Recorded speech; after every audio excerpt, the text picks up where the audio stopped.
It's Wednesday. It's weather-weenies. I'm weenie number 1, Alan Holt. And then I don't know who's 2 or 3. I might be 3. I don't know. Yeah, Ryan, Breton, Dana Osgood. We're in the weather-weenies streaming capital of the world. Downtown Portland. I do want to mention before we carry on, by the way, nice to have Dana with us. We do have 3 people here. We're working on the cameras, so you might just hear Dana or maybe she pops on. Before we get carried on with this episode, I do want to mention you did not miss a Tuesday episode if you went looking for it.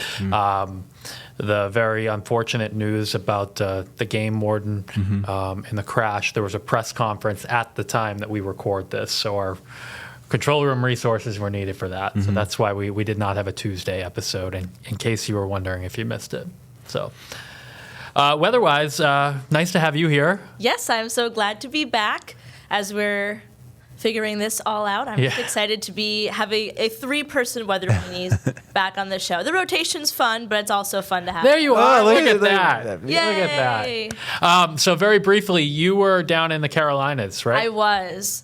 And it was warmer than it was here, which I actually said this to Ryan. I was like, no one's going to want to hear me complain about 65 degrees. But when you're trying to get in the ocean, that's a little chilly.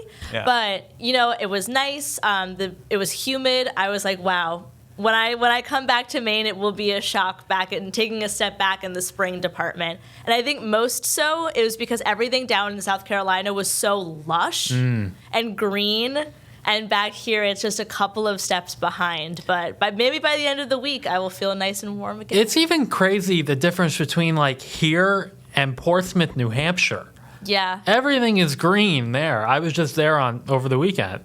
And then it's like you cross the bridge and go 3 miles. And maybe by now, a few days later, it's expanded north. But it is strange. Kind of funny. You go over the bridge, and all of a sudden you take a step, 3 month step, maybe not 3 months, but a month step back in the leaf out and the growth of all of the things. I can only imagine, though, being in the South where everything is, it's now like... I saw a little lizard, or I think it's a knoll, technically, when I was doing mini golf, and it was very cute. But I let it... Did you get any holes in one? I actually did. You go? I did get a hole in one, and I was very excited. And me and one of the other people I was with tied for first place. Oh, so I was pretty good. Yeah. Good stuff. Well, you mentioned dew point or humidity. What are y'all's threshold for, all right, starting to feel humid? What dew point number for you personally? Oh, for me personally? Yeah. I like it humid, so I may be a bad. But How humid? Oh, I love it when dew points are in the 70s. Really? Oh my goodness! I love it. We only get it 2.5 months a year. Oh my. I was here for our most humid summer on record. Keith and I back in, I think it was 2021 or 2020, had to go through all this data to figure it out, and we had something obscene for the number of days hitting 70-degree dew points. I loved it. I feel like I can't breathe when it gets too humid. I just sweat. Yeah. Obviously that happened. Yeah. But, I don't know. I've got a great state to sell to you, South Carolina. I may have our scale just to kind of reference how at least we phrase it for the viewers. I do feel like it changes a little bit as the summer goes on. If we had a 65 or a 60 degree dew point now, I think it would feel significantly humid.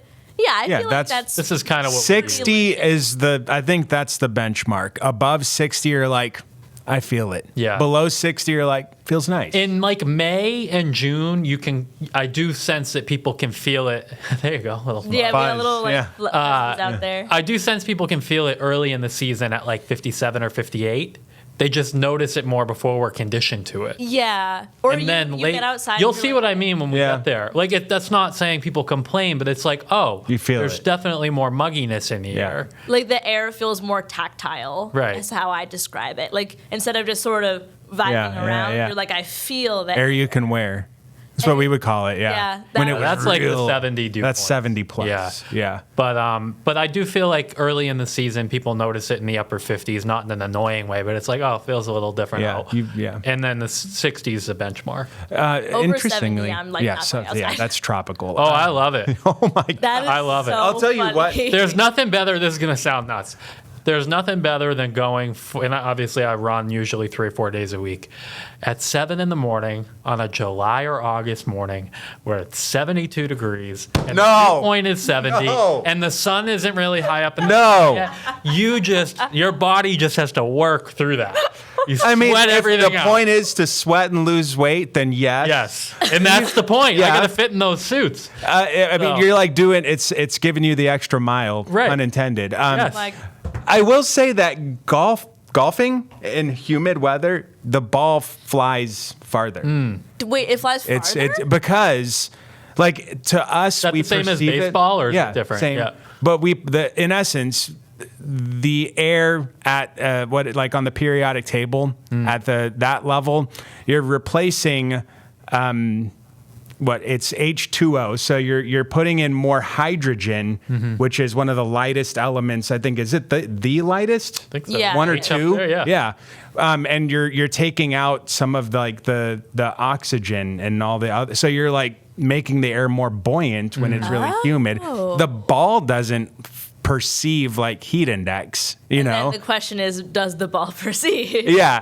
It just knows, it's more buoyant. And yeah. And a similar concept to baseball, in that when it's really cold out, you don't expect the home runs to be dense air. Yeah, you get cold, dense air. This is something I never knew. I would assume that it would, like, I guess because the air feels for us, heavy to yes, me, like I would assume big time. it slows things down. Same.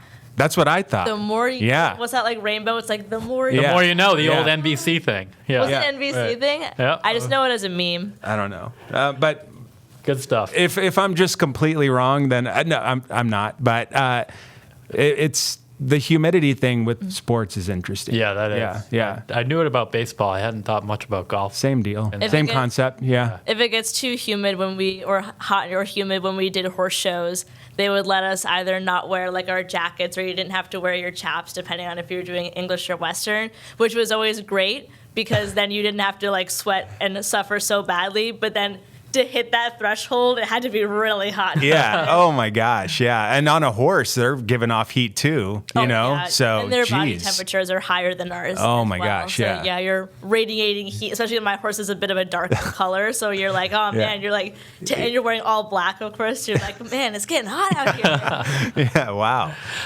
Very quickly, we only got about 2 minutes left. Do want to very briefly talk about the rain, which is going to be significant in southern Maine tomorrow evening and tomorrow. Mm-hmm. Yep. We even prior to the way this model is showing Thursday playing out, like Monday, the models were saying not much. And we were saying, wait a second, the upper levels look like they're going to be much better positioned to deliver a better rain chance than perhaps the simulated radar is showing. Fire hose almost concept. It was where it's weird. This narrow zone.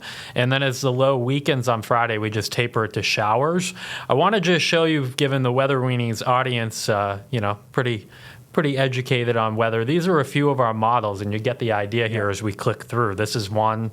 Super beneficial. That's where the most severe drought is too, southern Maine. Yeah. Yeah, so the idea is southern Maine gets the most. They all kind of waffle a little bit. God bless you. Thank you. On where the heaviest may be, the jackpot. But the idea is pretty much the same across all of them. What I like is that unless you have a rain gauge, you're not really going to know how much falls. So. Right. It's not like snow where everyone's like, someone's got their coffee. Yeah. Now you get it. Now you get it. Yeah, Alan used to stress over the rain map. I'm like, Alan, as long as you get the idea right. Rain is liquid gold where I'm coming from. So it's like everything counted. But a little bit. A medium amount or Let's a lot. do it that. I'm going to make a map that does just that. Yeah.